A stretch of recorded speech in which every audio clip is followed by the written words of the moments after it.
Samahan niyo po ako't buksan ang inyong mga Biblia sa aklat po ng mga gawa, Acts 21.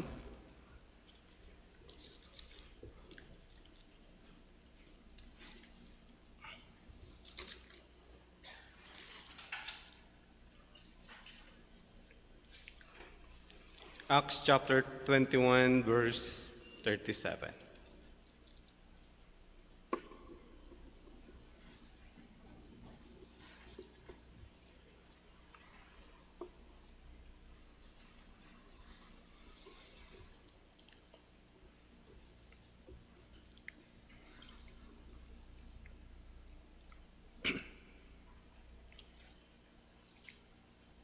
Verse 27. As Paul was about to be brought into the barracks, he said to the tribune, "May I say something to you?" And he said, "Do you know Greeks? Do you know Greek? Are you not the Egyptian then, who recently stirred up a revolt and led the 4,000 men of the assassins out into the wilderness?" Paul replied, "I am a Jew from Tarsus in Cilicia, a citizen of no obscure city. I beg you, permit me to speak to the people." When he had given him permission, Paul, standing on the steps, motioned with his hand to the people. And when there was a great hush, he addressed them in Hebrew language, saying, manalangin po tayo. Panginoon, kami po ay lumalapit sa inyo. Humihingi po kami ng tulong at gabay sa aming pong pag-aaral ng inyong mga salita. Bigyan po kami ng liwanag habang tinatalakay po namin ang inyong mga katotohanan at mangusap po kayo sa amin. Kausapin kami hindi lang sa aming katalinuhan o kaisipan, bagkus sa aming mga puso.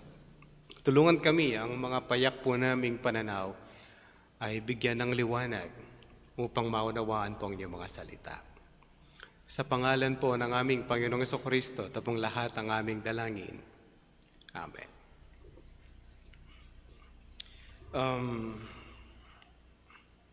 Karaniwan kapag gumagawa po ng depensa, pag pinag-uusapan po yung korte is you answer all questions. Kung ano yung tanong, you try to give an answer and explain bakit mo ginawa yung action at kung tama, mali ang iyong ginawa at iba't ibang mga bagay. Pero kakaiba ang pagtugon ni Apostle Paul sa kanya pong depensa para sa kanyang pagkakaaresto. Patuloy po natin pag-usapan at talakayin the arrest of Paul. Sa unang bahagi po nito, 27 to 29 and chapter 21, napag-usapan po na natin ang accusation. Siya ay inakusahan, nagdala siya ng isang hindi Hudyo sa templo na kung saan bawal po yun. On a general term, hindi ito pinag-uusapang templo ng Israel. Ang pinag-uusapan might be on the court of women or sa court of men. Dahil lalaki si Pablo, ang akusasyon sa kanya malamang-lamang ay nagpasok siya ng isang hindi Hudyo sa lugar ng court of men. Bawal yon. Pwede hanggang dun sa court of Gentiles, kung saan nagbebenta ang mga Israelita noon ng hayop para iaalay sa Panginoon, o dili kaya merong nagpapalit na mga pera upang sa gayon makabili sila ng mga hayop na kailangan po nila para sa pag-aalay. Sa usapan ng Biblia at ng sistema ng mga Hudyo, bawal din yun. Hindi dapat ganun. Hindi dapat sila nagtitinda doon sa lugar po ng templo. Hindi tama. Ano dapat ang ginagawa nila? Sa tinatawag nilang Court of Gentiles, hindi po talaga ito kasama sa disenyo ng tabernakulo na ginawa in the Old Testament. Sa usapang templo, ang lugar po ng Court of Gentiles ay lugar pang-iibanghelyo dapat nila. To evangelize them, to indoctrinate them, turuan sila ng mga katuruan ng mga Hudyo patungkol sa Old Testament o sa Law of Moses para sila ay maging proselytes. Ibig sabihin sila ay magkaroon ng paniniwala sa practices ng mga Hudyo upang sila rin ay sumamba sa Diyos ng Israel pero hanggang court of the Gentiles lang. Okay? At ang akusasyon kay Pablo, lumampas siya doon at siya ay umabot sa court of men. Of course, hindi siya pwedeng umabot sa lugar pag-alayan dahil lugar po yun ng mga saserdote o ng mga pari ng Israel. Hindi rin sila pwede doon sa most holy place, lalo na lugar po yun ng mga priests, and then lalong hindi pwede sa most holy place dahil lugar po yun ng high priest. Kaya pag pinag-uusapan po natin hanggang saan siya nagdala, malamang-lamang hanggang court of men, yun po yung accusation o yung akusasyon kay Pablo. Ang problema, yung mga sumali sa gulo at nanawagan yung mga Hudyo na galing sa Asia Minor, nung naggulo sila, nakisama yung ibang mga Israelita, hindi nila naunawaan kung ano ang issue na nandoon at nakigulo lang sila to the point na sila ay sumama na bugbugin si Apostol Pablo na hindi naman talaga nila alam ano ba talaga ang issue. Ba't sila nandun? Ba't sila nakikisali para saktan ang isang apostol ng Diyos? Buti na lang, merong intervention at sumali ang tribune na naka-assign sa lugar po na yon. Kinuha si Pablo at dadalhin siya sa barracks. Pagdating sa verse 37, ito po yung defense ni Apostol Pablo. Ito yung kanyang pagtanggol sa kanyang sarili. Kakaiba, no? As you read the passage, madali lang nating isipin, pag ikaw ay may inakusahan, your answer should be related sa questions. Okay? Noon, lahat ng activity na ginagawa ng mga pastor may kaugnayan sa evangelism. Buti nag-shift na sila at nagbago. Kapag may patay, you do evangelism. Isang bagay po yun. Depende kung ano yung pagtawag sa'yo para sumali ka doon. Ang ginagawa dapat sa may patay is you do comfort. Yun po yung unang pangunahin na ginagawa is do comfort, teach comfort para yung namatayan ay magkaroon ng kaaliwan. But sometimes we do evangelism kasi mayroong mga nakikinig na iba. That's why we do evangelism. But meron akong napuntahan na church, sabi nila sa amin when we have a conference. Sabi ng pastor, may pupuntahan akong patay, baka gusto niyo sumama. Pero kapag kayo'y sumama, hindi kayo sasali sa lugar kung nasaan ako. Nasa labas lang kayo, nung area na yon. Ang gagawin ko kasi is to comfort yung family at hindi kayong kakausapin ko dahil magkakasama naman na tayo. Ayun po yung idea. Ang gagawin niya is to give comfort. Kapag may kasal, yun din po yung nagiging danger. Kapag may kasal, minsan yung pagsasalita ng pastor ay tumutungo doon sa evangelism dahil daw mayroong mga nakikinig. Yun po yung isa sa malayo na ginagawa. Hindi po tama. Dapat yung kasal ay nakatuon lamang doon sa dalawa na ikinakasal at sa mga saksi. Okay? Hindi ka nandun to do evangelism. Dahil ikinasal yun kasi Christian. Hindi mo na-evangelize yung Christian na nandoon. Yun po yung isang danger na ginagawa. And then they put something different at wala sa hulog na mga practices like yung dalawang kandila, sisindihan, tapos ang explanation kapag nanghihina yung isa, namatay yung kanyang ilaw, sisindihan ng isa. Yun po yung isang misnomer sa wedding. Yung dalawang kandila ay liwanag ng dalawang magkarelasyon o o ikakasal. Pag sinindihan po nila yung unity candle, papatayin na nila yung kanilang kandila. Ibig sabihin, they are one. Lahat po ng parte ng wedding ay may kaugnayan sa pagkakaisa ng dalawang tao. Puro unity po yun. Pati yung kandila is about unity. It's not about encouraging one another. It's about unity. Kaya isa na lang yung kanilang kandila. Kaya lang hinahalo nila yun. Tapos meron pang seed money. Kapag ikaw ay nagbigay ng seed money, yung pera na hindi nila pwedeng gastusin kasi daw magbubunga. May para kang tataya sa may magic yung pera at magbubunga. Masubukan ko nga yun. Baka meron pong magbigay ng 20,000 dyan, masiseed money namin. Baka mga anak ng 2 million. Hindi po tama ang bagay na yun. Walang magic doon, pati yung aras na ibinibigay. There is no magic in the aras. The idea is, yung pera nila ay isa na lang. Kaya huwag kayong nagtatago ng pera sa asawa nyo. Dapat isa lang. Alam niya yung tinatago nyo nasaan. Pag nangailangan siya, alam niya saan niya kukunin. Intindihan po natin. Kaya nga aras yun, kaya isa lang yun isa lang. Yun ay unity. Tapos hindi kayo magkapares ng pera, di nyo alam ng pera ng bawat isa. Misnomer po sa pagkakasal yun. Dapat alam niyo yung pera ng bawat isa. Yun po yung, there is an accusation kay Paul. And then yung isasagot niya, hindi siya direct. Nagtataka ako, bakit ito'y sagot? Ba't ito'y sinagot niya? Hindi siya sumagot ng ibang, dapat ang sagot niya dito, mga kapatid, ganito, taong ito ay nagdala ng Grego sa loob ng templo. Ano dapat ang sagot? Hindi ako nagdala. Hindi na makikita yon. Hindi na makikita. What Paul did is, sasabihin niya yung kanyang kaligtasan, paano nangyari. Dahil yun po yung kanyang sagot, titingnan natin at ating pag-usapan. Kaya iba-iba po yung parte nito, Hindi to simply the salvation. Yung unang bahagi po ng defense po ni Pablo is, yung kanyang buhay bago siya naligtas, bago siya na-save. Tapos yung susunod na bahagi niya ng chapter, pagdating natin ng chapter 22, mahati, yung past life, yung kanyang conversion, and then yung kanyang mission.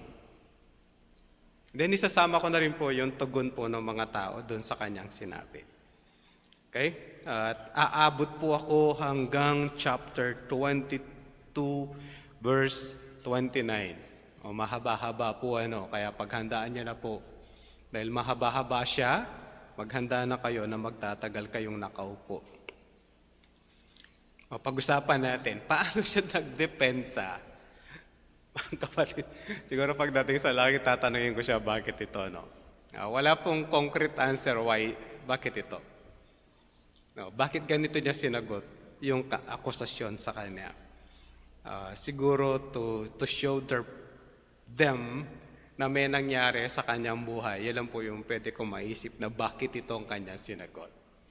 Tingnan po natin. Verse 37. As Paul was about to be brought into the barracks, itatago kasi siya, itatago siya. Bakit siya itatago? Hindi pwedeng basta-basta may namamatay sa pinamamahalaan mong bayan without any reason and in broad daylight. Hindi dapat nangyayari ito. Hindi ito pwedeng mangyari, hindi ito pwedeng gawin, hindi basta-basta mayroong mamamatay. Kaya ito yung tanong ng Tribune sa niya, may I say something to you? Sabi ng Tribune. He said, do you know Greek? Pag sinabi natin, bakit Greek? Bakit siya tinatanong kung alam niya ang Grego? Mga kapatid, unang-una, ang Grego sa kanilang panahon at nalalaman mo ang Grego,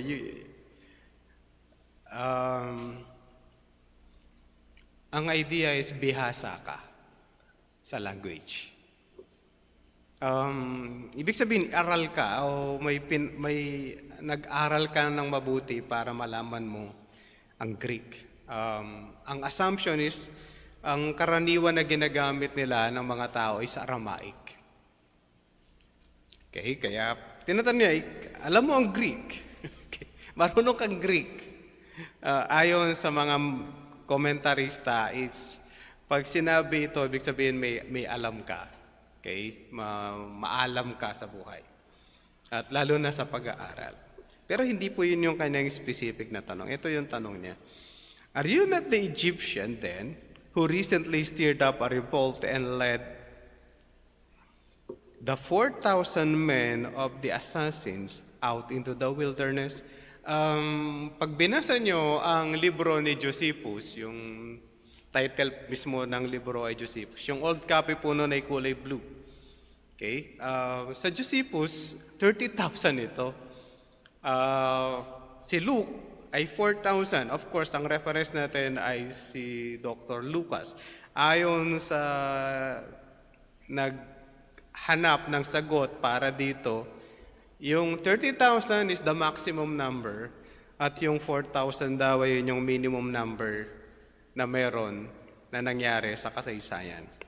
Mukhang meron daw 30,000 follower yung Egyptian, pero ang sumama sa pag-revolt po nila ay 4,000 lang. Kaya the boundary lang ang pinag-uusapan.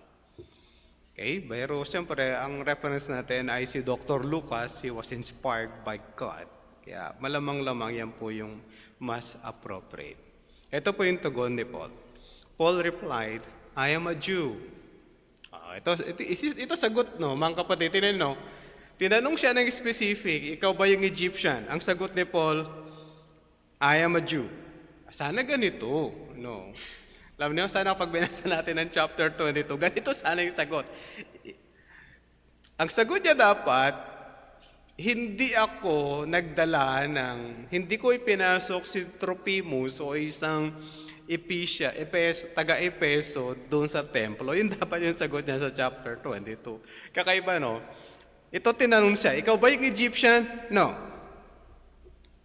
Sasagutin niya rin yung unang tanong mamaya. Hindi ako, sabi na, ako ay from Tarsus in Cilicia, a citizen of no obscure city.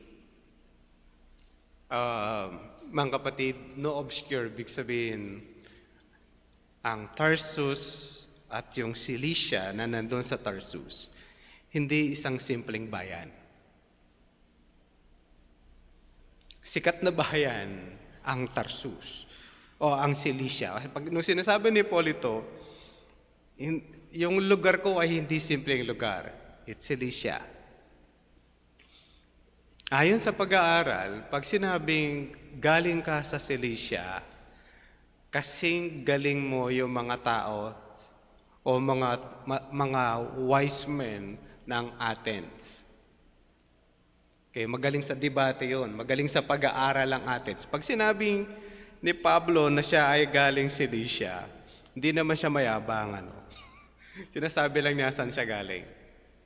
Galing ako hindi sa isang simpleng bayan. From Cilicia ako. Intindihan niyo ba? Kahit sa school may ganyan tayo, pag tinatanong saan kayo nag-aral, you're so proud with your school. Proud pa ba kayo? Okay. Saan ka nag-aral? Kapag galing ka sa barrio school, minsan sinasabi mo, saan ka nag-aral? Alam niyo, ang hirap sabihin, saan ka galing school. Pero kapag galing ka ng UP, saan ka nag-graduate? Sisikreto mo ba? From UP. Tatanungin ka sang UP. Diba na? Kasi meron siyang iba't ibang mga area. Paano pag UP Diliman? Sana all. Saan ka graduate? UP Diliman. Pagka galing ka sa Barrio Gumamugam, saan yung school nyo? Sa Barrio Gumamugam. Anong natapos mo engineering? Saan planeta yun? Diba? Nagre-review kami for the board exam ng electrical engineering. Tinanong kami nung kasama namin nag-review. Sabi, saan kayo nag-graduate? Graduate kami ng Tarlac State University. Saan yun? Ang hirap sabihin, Galing, yabang-yabang pa naman kami. Tarlac State University. Saan yun? Saan yung Tarlac State University? Tapos pinalitan namin yung dating pangalan. Galing kami dati siyang Tarlac College of Technology. Sa Tarlac kayo. Mas kilala pala yun. Kasi kami yung unang graduate ng Tarlac State University. Yabang-yabang kami kasi university nga kami. Tapos bigla kami tanong, saan yun? Ano yun? Wow, di alam yung school namin. Mga ganun lang po yun. Pero kapag kasi sinabi mo, engineering, graduate ka ng Mapua, kahit yung mga UP na lalaki mata sa'yo. Mapua siya. MIT. Mga kapatid, si Paul, ang sinasabi niya, hindi ako galing sa isang simpleng bayan. Galing ako sa Tarsus, sa Cilicia. Ganun pala yan. Ganun kataas ang tingin ng tao pag sinabing galing siya ng Cilicia.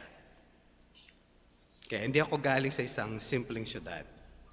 Tapos ito yung, nasagot na niya, no? Do you know Greek? Nung sinabi niya pong siya ay galing Cilicia, sinasagot niya yung tanong kung siya alam niya ang Greek. Obviously, ang sagot, yes. Kasi kapantay ng Cilicia ang Athens sa kanilang pag-aaral. Para sinasabi na kapantay namin ang Athens. Alam naman po nung ni Lysias yung bagay po na yon dahil siya isang Roman citizen.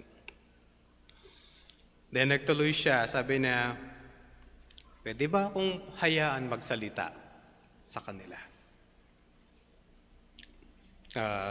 Dahil hindi naman siya yung Egyptian, mukhang hindi ito nagre-rebelde, para dun sa tribune, okay, inallow naman si Paul. Kaya sabi niya, when had given him permission, Paul standing at the steps, motioned with his hand to the people. And when there was a great hush, nagkaroon ng malaking katahimikan, he addressed them in Hebrew language. Bakit Hebrew, hindi Greek? Sabihin, basta mas mataas yung Greek. By the way, yung pagkakasulat po ng karamihan ng New Testament is Koine Greek, Common Greek. Ibig sabihin, yung ginagamit na pananalita sa pangkaraniwan, hindi po ito yung malalalim na nasubukan niya na magsulat, Nasubukan niya na magsulat, tapos ipapabasa niyo doon sa matatalino sa English. Nasubukan niyo na yon, tapos halos papalitan yung ginawa niyo. Alam niyo yun? Tapos, gagamitan nila ng mas malalalim na salita. Hindi po ganon ito. Yung pangkaraniwan lang po yung pagkakasulat ng New Testament. Pero si Paul, kakaiba. Ang ginamit niya, Hebrew. Mas matamis ba siya para sa mga Hebreo? Kahit sa inyo po, yung pagka may nagsasalita at ginamit niya yung salita po ninyo, yung dialect, alam niyo ba na mas malalim po yun? Kahit po sa pambabalahura, mas masakit po yung dialect kesa doon sa English. Halimbawa, pag sinabi niyo yung shit, parang okay lang shit. Kumakain kayo, nahulog, oh shit. Pag tinagalog po natin yun, ang sama ng tunog. Tae. Kaya pag sinabi mong shit, ang sinasabi mo, tae. Pero para siyang sosyal kasi English. Pag tinagalog mo, ang sama. Pag nabagga ka, oh shit. Pag tinagalog, tae, suntukan yun. Pangit siya, di ba? Pero yung taste po nun, mas malalim at mas nanunuot kapag ginagamit. Sa mga Hudyo, kapag Hebrew ang ginamit mo, identity po yon sa kanila. Identity at mas malalim ang dating para sa kanila. Dahil ang unang tawag sa mga Israelita ay hindi Hudyo, Hebreo. Kahit po sa Old Testament you would see, there is a distinction pag sinabing Hebreo ang mga yan, kaya ang mga Egyptian hindi sumasabay sa pagkain. Identity yun. Maliban sa language po nila yan, identity yan. Hindi yan nila tinatago, pinagyayabang nila yan. They're so proud with it. Pinagyayabang. Anong sinabi niya sa kanila? Sabi niya sa chapter 22 na po ako. Ito na po yung kanyang pinakatugon. Brothers and fathers, hear the defense that I now make before you. Ito yung aking depensa sa inyo. And when they heard that he was addressing them in Hebrew language, they became even more quiet. Okay, tahimik na sila noon ng una, and this time mas tumahimik pa sila because of the Hebrew language. Naintindihan nyo na po bakit? Kaya nga pag yung sa aklat po ng Pilipos, merong mga nagyayabang, sila ay, ito yung kakayanan namin about the law, we follow the law. Nung sumagot si Pablo, ano ang sinabi niya? A Hebrew of Hebrew, a Benjamite. O, ganun po yung, alam niyo yun, yung dating po nun ay mabigat para sa kanila. Hindi lang ito simply regionalistic. Kasama ito sa kanilang pamumuhay at sa buhay ng mga Hudyo. Pag marunong ka sa Hebrew, malalim ang iyong pagka-Hudyo. Kahit po sa mga dialect po natin, merong malalalim. Ayon sa mga taga-mga Tarem, ang Ilocano rito is adulterated. Hindi na siya ganun kalalim. Ganun din po yung pagkapangasinan ng mga Pangasinense na nandito. Hindi na siya ganun kalalim. Sa Tarlac City, yung Kapampangan, hindi po ganun kalalim. No. Kahit po yung Tagalog natin, sabi nung marunong sa Tagalog, hindi ganun kalalim. No. Patulad nung salitang Bambang, alam niyo yung Bambang? Tagalog pala yun eh. Bambang is Tagalog word. Gusto niyo malaman ang meaning, kanal. Dahil nga hindi malalim yung Tagalog natin, ang alam lang natin, kanal, Espanyol. Yun po yung sa atin medyo mix na, mas malalim pa yung sa Tagalog. Marunong ka na sa Tagalog, meron pang mas malalim. Ang Hebreo, pag sinabi mong Hebreo, hindi lang ito kalaliman ng iyong dialekto sa Hebreo, kalaliman din ito ng ugnayan mo sa pagiging Hebreo. At malalim ang ugnayan mo sa Law of Moses. Ganun po ito. Kaya nanahimik sila. Ngayon, nag-intindihan natin. Kasi kung bubugbugin mo yun, binubugbog mo kanina yun, tapos bakit ka mananahimik? Hebrew po ito. Malalim ito para sa kanila. Let's listen, Hebreo yun. This is something. At ito po yung kanya sinabi sa verse 3. Ito yung kanyang kalagayan bago siya naging Kristiyano. I am a Jew, born in Tarsus, in Cilicia. Lalim ng paggamit niya, A Jew na ipanganak sa Cilicia, but brought up in this city. Oops. Ayan na naman, Specific, Hudyo, na ipanganak nga siya sa Cilicia, marunong ng Greek, pero lumaki sa Jerusalem. Ganun po katigas ito, kalalim. Hindi yan ordinaryo na simpleng mamamayan ng Israel na ipanganak sa labas, tapos nag-migrate, tapos babalik lang. No. Lumaki ako sa lugar na to. Which means alam niya lahat itong system na meron. Alam niya ang templo, tiga dun siya eh. Kung tiga mga Tarem ka, alam mo yung kasaysayan na marami sa mga Tarem. Alam mo kung yung maraming bagay, anong itsura ng mga Tarem 20 years ago, nandito na pala ako Layuan pa natin. 30 years ago, alam mo kung anong itsura at alam mo kung anong meron dito sa lugar ng mga Tarem. Na kapag sumakay ka ng minibus, it will take you 2 hours hanggang makarating ng Dagupan. Okay, pag umabot ka ng 1 oras lang, wala ka sa minibus. Iba yung nasakyan mo or yung driver, kailangan niyang ma-hospital, kaya kailangan niya makarating within an hour. Pag hindi ganun yung sinakyan mong minibus, hindi minibus ang nasakyan mo. Tama, Gaano na katagal yun? More than 20 years na ganun yun. Kaya pag bumilis yun, may sakit malamang-lamang yung driver. Okay? Ganun po yung, you know that. Tapos ano ba yung sinasakyan dati rito? Wala naman masyadong tricycle. Sasabihin sa iyo, may kalesa dati rito. Alright? They know all of that. Kaya pag sinabi mong taga mga tarem, alam na yung kasaysayan. Kaya si Paul, lumaki ako rito. Kung 40 anyos na yan, 40 years na ako rito. I know the place. Hindi lang po yun. Yung education ni Paul ay ganun, sobrang lalim din. Ano ba yung pinag-aralan niya? Sinong teacher? Di ba masarap ano? Yung mga teacher, sasabihin sa'yo, o yung mga matatanda, ang guru ko, ang teacher ko noon, ito ang teacher ni Paul.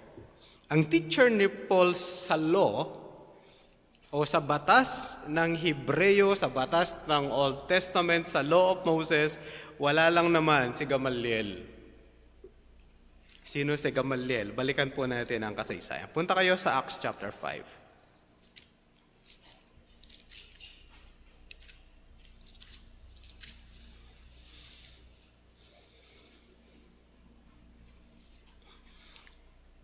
Nagsimula ang ministeryo ng mga apostoles at hindi nila mapigilan ang pangangaral at zealousness o tapang ng mga to sa pagbabahagi ng Kristyanismo.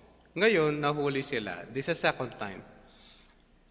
Hinuli sila, ulit. Ikinulong sila tapos nakalaya at nangaral ulit. At ang nagbi-meeting, ang Sanhedrin. Okay, at ang mga elders ng mga Hudyo. Sa verse 33, sabi sa verse 33,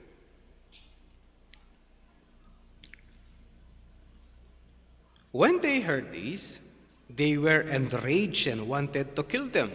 Okay, papatayin ng Sanhedrin at mga elders ng mga Hudyo ang mga sila Pedro. Verse 34. But the Pharisee, isang Pariseo in the council named Gamaliel, a teacher of the law held in honor by all the people. Ito yung pinag-uusapan natin na teacher. A teacher of the law, iginagalang ng lahat ng tao. He stood up and gave orders to put the men outside for a little while. And he said to them, verse 35 na po ito, Men of Israel, take care what you are about to do with these men. For before these days, Theudas rose up, claiming to be somebody, and a number of men, about 400, joined him. He was killed, and all who followed him were dispersed and came to nothing.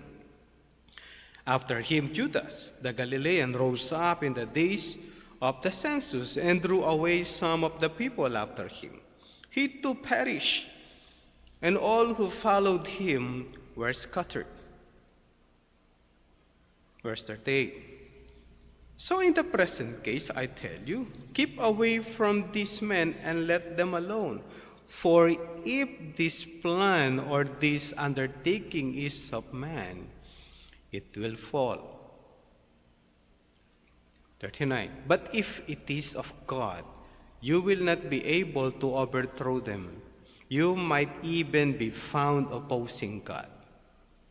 So they took his advice. Mga kapatid, ganon kakilala at kasikat si Gamaliel. He has the wisdom? Yes. Matalino siya. Isipin nyo naman, at gumamit siya ng kasaysayan. Hindi ito isang simple nagagalit, alam na yung batas, alam yung ginagawa ng mga apostoles, pwede na siyang magalit kamukha nila. Mga kapatid, ang pinag-uusapan natin, nakausap niya yung Sanhedrin. At karamihan ng Sanhedrin ay maraming alam sa Old Testament. Kaya sinasabi niya sa kanila, maalam yan sa Old Testament. Alam niya kung sino yung alam ni Gamaliel kano ang pinag-uusapan. Baka ang nilalabanan nyo ay Diyos. Kung yan tao lang, it will end. Pero kapag Diyos ang nandyan sa likod niyan, mukhang kakalabanin niyo ang Diyos. Mga kapatid, kasama sa Sanhedrin ito. teacher of the law. Nakita niya ang Panginoong Jesucristo? Yes. But this time, it's indifferent. Ikinulong sila tapos nakalaya, nangaral ulit. Yun yung problema ni Gamaliel. Ikinulong na natin, nakalaya yan eh. Kung yan ay simpleng issue lang ng tao, hindi yan makakalaya basta. Alam niya ang bilangguan gaano kahigpit. Yang sinasabi, balik na po kayo kay Paul. Ang sinasabi ni Paul, ang teacher ko ay si Gamaliel.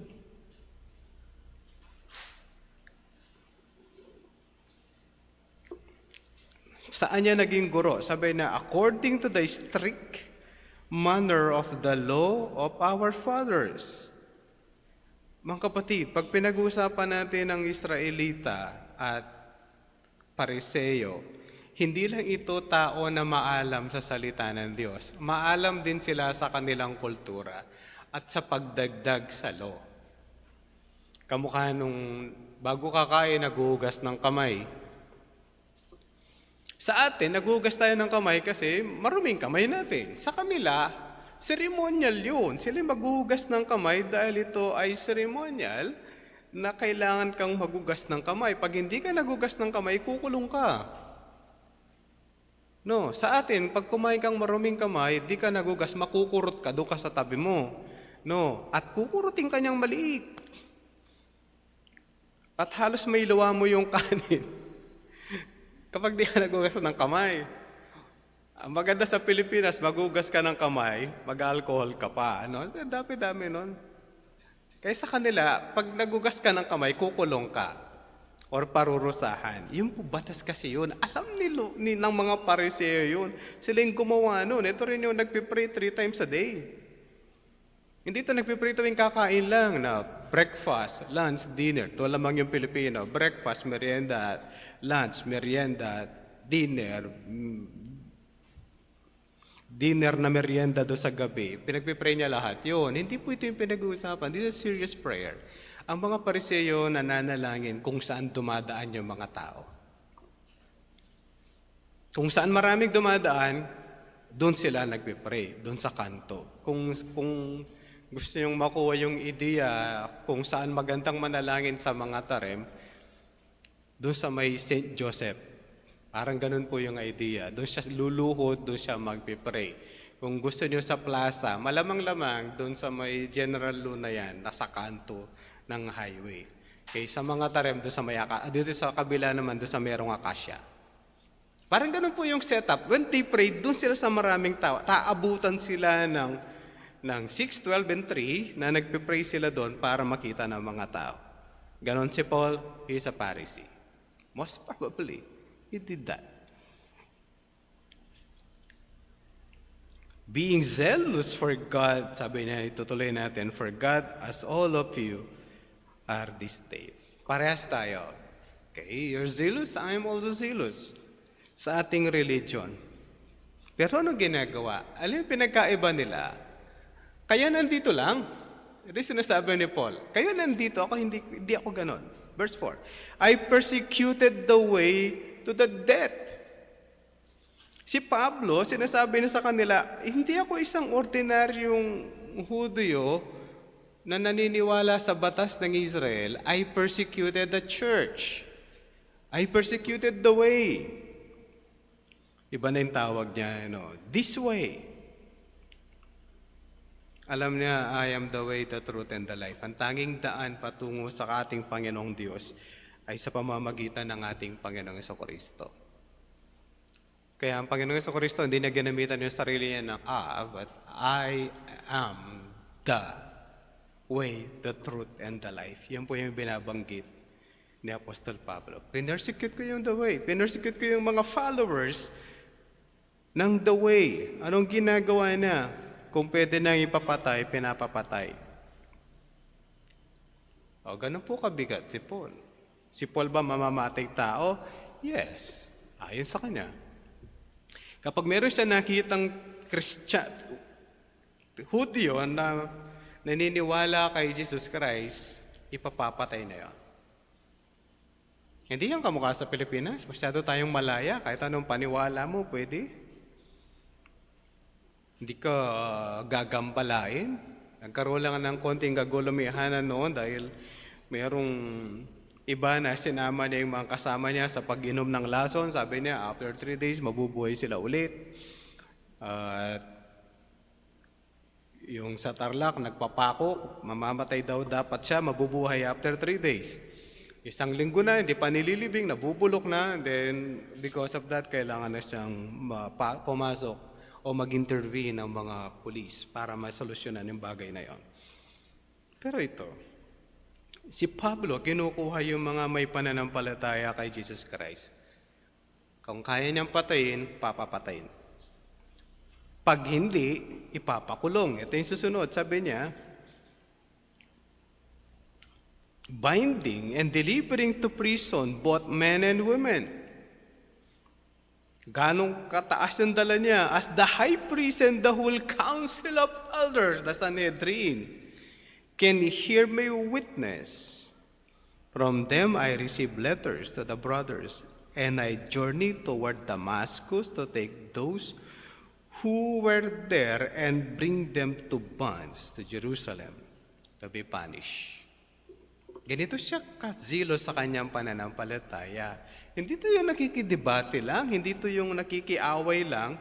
Pag pinag-uusapan yung religion nila, nakikiaway lang sila, etc., etc. Nagdidebate, katulad ng ginagawa sa time natin, nakikidebate sila, nagyayaya ng debate, pagkatapos wala naman mangyayari. They do debate, tapos, wala sila mararating. Hindi po to persecution. Minsan may pinuntahan akong patay, then nag-service dun sa patay, inihintay ako nung isang anak nung namatay kung ako ay makikipagdebate pagkatapos nung service ng patay. Alam mo yun? Ang religion nila pinaglalaban at hihintayin ka magkikipagdebate, yung mga bagay na hindi tama. Hindi yun ang ginagawa ni Paul. He don't debate, simply debate. But sa kanyang pangangaral ng salita ng Diyos, he debate. Okay? To show them and to evangelize them. Hindi para magyabang siya doon sa iba na ganito siya kagaling. Pangit ang religion nyo, tama ang aming religion. Si Pablo, ang dala-dala niya is nagkikidebate siya to reason together para ipakita niya ang ating Panginoong Jesucristo. Hindi para ipakita gaano kaganda yung religion. Pinapakita niya ang kaligtasan ay sa ating Panginoong Jesucristo lamang. He's reasoning out na hindi siya nakikisimply debate with them. At ikukulong niya yung kanyang ikukulong. Ang maganda rito, ang mga mananampalataya will stand even to the point of death. Dahil alam nila, ang nagligtas sa kanila is the way that brings them to salvation. Nahatid sila sa kaligtasan upang sila ay magkaroon ng relasyon sa Diyos. Kaya si Paul, ang unang nakaranas po niyan. Sabi niya sa verse 6, as I was on my way, I drew near to Damascus. Alam na, pag tinignan niyo na naman yung mapa, Jerusalem, aakyat siya, lalampas pa siya ng probinsya ng Samaria, tapos na Samaria, lalampas pa siya ng Galilea, then pupunta pa siya dun sa taas, and that is Syria, para habulin lang po yung mga mananampalataya.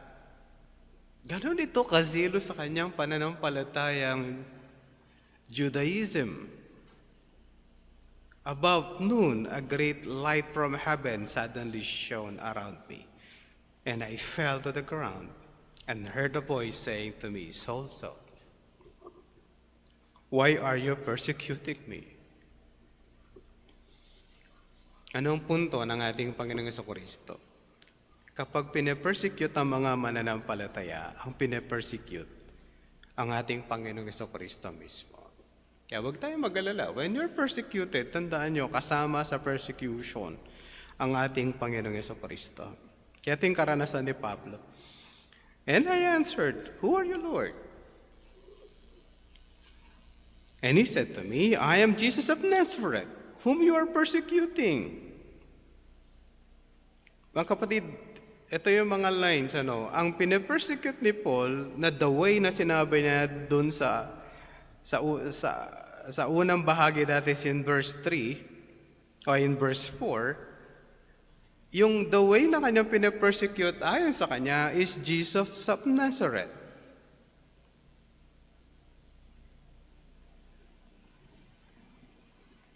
Verse 9. Now those who were with me saw the light, but did not understand the voice of the one who was speaking to me. And I said, what shall I do, Lord? And the Lord said to me, rise and go into Damascus, and there you will be told all that is appointed for you to do.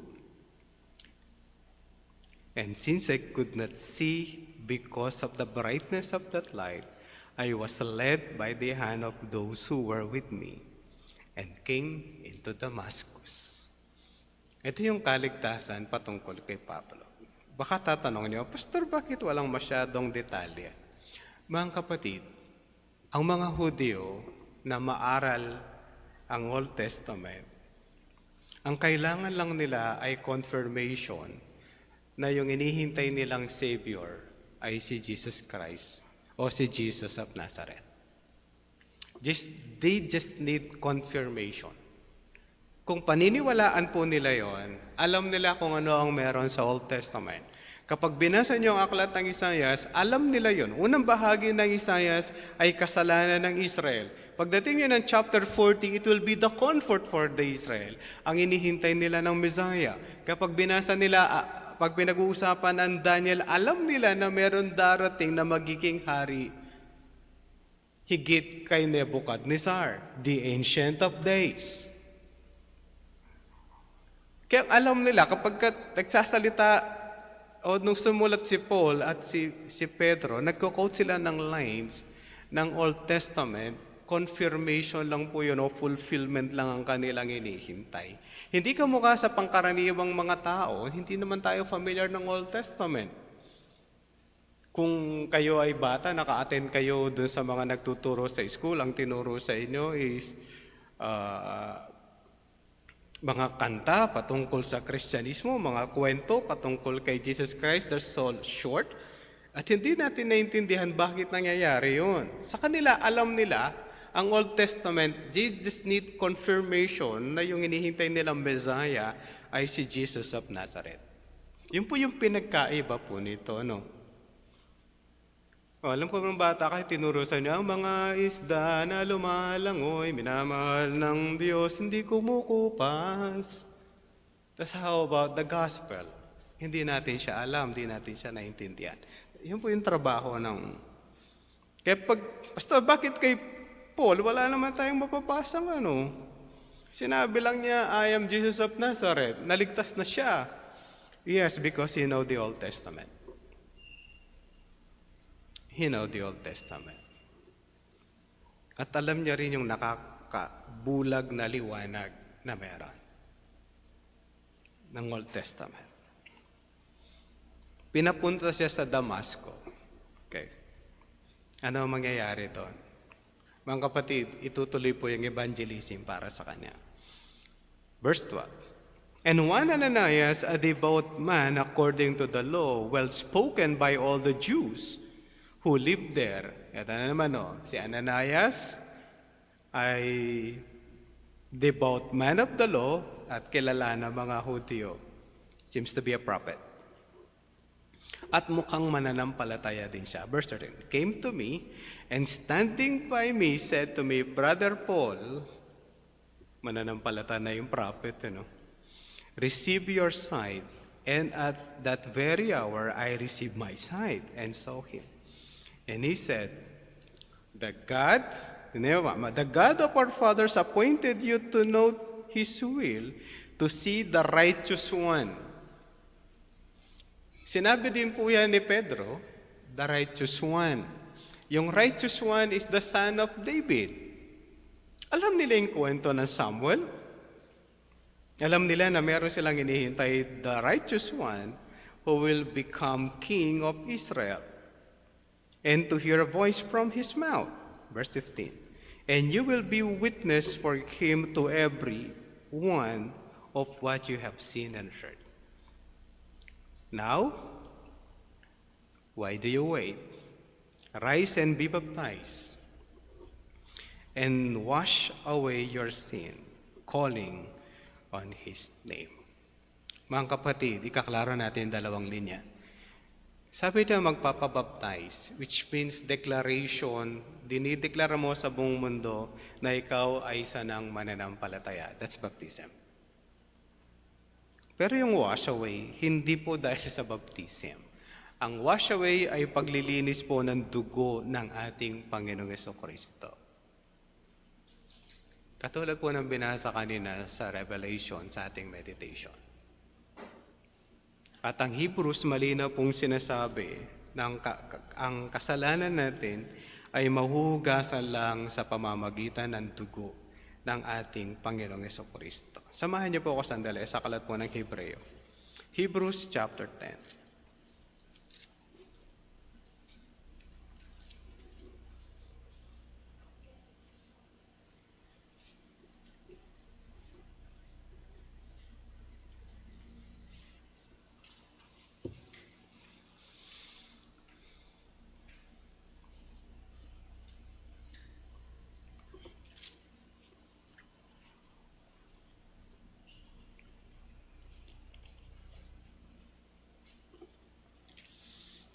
Tingnan po natin ang verse 5. Hebrews 10 verse 5. Consequently, when Christ came into the world, he said, sacrifices and offerings you have not desired, but a body you have prepared for me.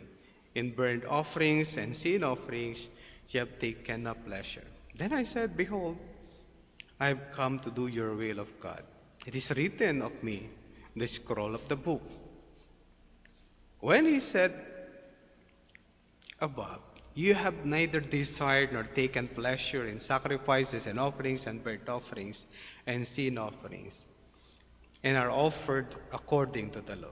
Then he added, behold, I have come to do your will. He does away with the first in order to establish the second. And by that will, we have been sanctified through the offering of the body of Jesus Christ once for all.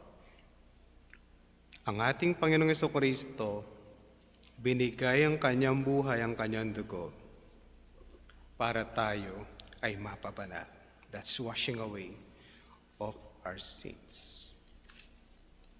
Gayon din mga kapatid, sa chapter 9, ganyan din ang kanyang sinasabi. Chapter 9 verse 11, but when Christ appeared as a high priest of the good things and have come, then through the greater and more perfect tent, not made by hands, that is not of this creation, he entered once for all into the holy place by means of the blood, not by means of the blood of goats and calves, but by means of his own blood, thus securing an eternal redemption. For if the blood of goats and bulls, and the sprinkling of defiled person, with the ashes of a heifer, sanctify for the purification of flesh, how much more the blood of Christ, who through the eternal Spirit offered himself without blemish to God, purify our conscience from dead works to serve the living God. Ang kapatid, ito po yung pag-aalay ng ating Panginoong Jesucristo. Ang blood of goats ay pantakip sa kasalanan. Ang dugo ng ating Panginoong Jesucristo ay panlinis ng ating mga kasalanan. Kaya ito yung sinasabi ng propeta kay Pablo, be washed away with your sin. Kaya mga kapatid, ang ating kasalanan ay tinatanggal ng ating Panginoong Jesucristo ng Diyos dahil sa dugo ng ating Panginoong Jesucristo. Hindi dahil tinanggap ninyo ang Panginoong Jesucristo. Dahil kayo nanampalataya sa kanyang sacrifice para sa atin. Kaya mga kapatid, lagi nating alalahanin ang ating kaligtasan. Ang ginawang kaligtasan ng ating Panginoong Jesucristo is free if you believe. At ito magbibigay sa atin ang kakayanan to share the gospel with others. Kahit matindi pa ang persecution na dadaanin natin. Kahit na gano'ng kalalim ang iyong religion na pinagmulan. Minsan takot tayo mag-evangelize. Pastor, ako mag-evangelize kasi yung tao close sa kanyang religion. Siguro wala nang magiging close pa kesa kay Apostol Pablo sa kanyang religion. Pero siya binuksan ng Diyos at binigyan ng kaligtasan. Ikaw din, mga kapatid. We share the gospel. Gaano man ka-close yung tao sa religion, pwede siyang iligtas ng Diyos because Jesus saves. Ikaw, kapatid, kailan? Kailan ka mananampalataya? Kapag wala na ang buhay o pag wala na tayo sa balat ng lupa. Manalangin po tayo. Panginoon, salamat po sa kaligtasan na pinagkalob niyo kay Apostol Pablo. At dahil sa paggamit niyo po sa kanya, umabot din po sa amin ang kaligtasan. Tulungan kami, o aming Diyos, katulad niya, maging kagamit-gamit sa inyong kaharian. Nawa, dumami pa mga tao na magkaroon ng kaligtasan. Ang mga bisita rin po namin na nandito, ang kanilang kasalanan ay pwede lang mahugasan at maalis sa pamamagitan ng dugo ng aming Panginoong Jesucristo. Bigyan niyo rin po sila ng pananampalataya, pananalig sa aming Panginoong Jesucristo upang sa gayon kanila ding matamasa ang kaligtasan na nagmumula sa inyo. At sa pangalan po ng aming Panginoong Jesucristo, ito pong lahat ang aming dalangin. Amen.